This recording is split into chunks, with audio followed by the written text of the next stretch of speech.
Hello guys, আমি প্রিয়াঙ্কা। আপনারা সবাই কেমন আছেন? আমিও বেশ ভালোই আছি। এই গরমে তো ভেন্ডি খেতে খেতে বোর হয়ে গেছি, তবে এইভাবে ভেন্ডি বানালে বেশ ভালোই লাগে।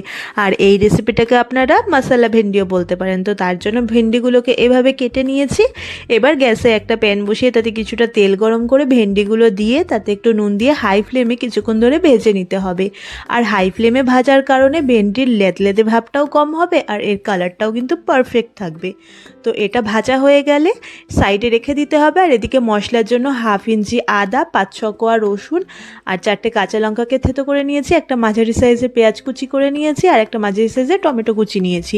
এবার গ্যাসে একটা কড়াই বসিয়ে তাতে কিছুটা তেল গরম করে গোটা জিরা, শুকনো লঙ্কা ফোড়ন দিয়ে কুচি করে রাখা পেঁয়াজ, থেতো করে রাখা মশলা, স্বাদ মতো নুন, 1 চামচ জিরে গুঁড়ো, পরিমাণ মতো হলুদ গুঁড়ো আর 1 চামচ কাশ্মীরি লঙ্কার গুঁড়ো দিয়ে মশলাটাকে কিছুক্ষণ ধরে কষিয়ে নিতে হবে।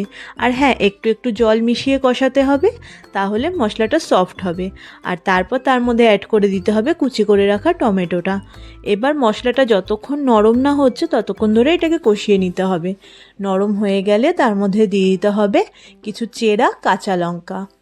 আর কাঁচা লঙ্কাটা দিয়ে আরও কিছুক্ষণ ধরে এটাকে কষিয়ে নিয়ে তারপর ভেন্ডিগুলো দিয়ে দিতে হবে। তারপর হাই ফ্লেমে মশলা আর ভেন্ডিটাকে ভালো করে এভাবে নাড়িয়ে চাড়িয়ে মিশিয়ে নিতে হবে।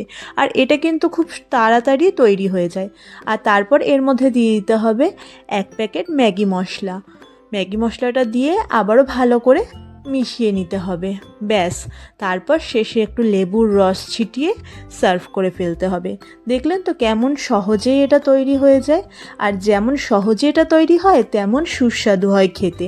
তো দেরি না করে আপনারাও ঝটপট বানিয়ে ফেলুন। আর সত্যি বলতে এটা ভাতের সাথেও ভালো লাগে, তবে তার থেকেও বেশি ভালো লাগে রুটির সাথে। তাই জন্য রাত্রেবেলায় গরম গরম রুটি দিয়ে এটা চটপট বানিয়ে খেয়ে নিন, ভীষণ সুস্বাদু। তো আজকের মতো এইটুকুই, টাটা।